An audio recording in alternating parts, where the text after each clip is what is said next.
All right, event photography.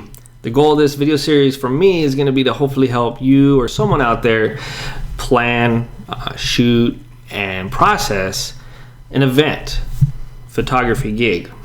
So right off the bat, I'm going to say I don't claim to be a professional photographer. I don't claim to be a professional event photographer, but I've shot a lot over the past couple years, and quite a few events. I've shot, I'd say 2 big ones and then a lot of smaller events. And I feel I've streamlined my workflow enough where I'm comfortable presenting it out here for you guys and girls to hopefully maybe help someone. Because I know before I did, especially those 2 large events, especially the first time I did that large event, I've researched a lot on speed, workflow, process, simplicity of the whole thing.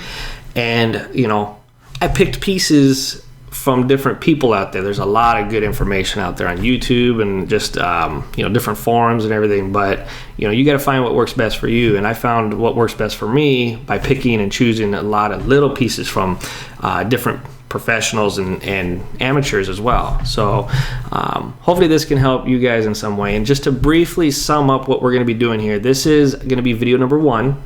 Video number 1 is just a summary of this whole series, just me talking about it a little bit and giving you an idea of what you're in store for. Video number 2 is going to be the planning and preparing for the event, before you actually get in your car, put all your stuff in the car, and drive over to whatever event you're going to be doing. Video number 2 is going to be shooting the event while you're out there and you're shooting and your card's filling up. You got customers talking to you and everything.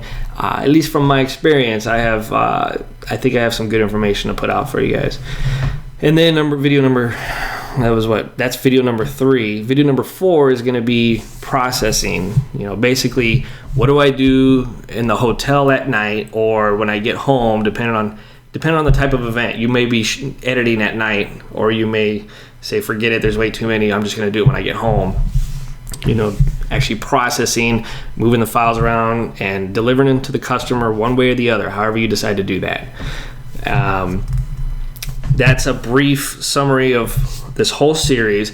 The last event that I did was out in Orlando, Florida, and we live here in Illinois, so it was a long drive for me and my wife and my 3 dogs that we took this time, and my stepson, because he helped me shoot this last event because it was a very large event for me. I couldn't do it by myself.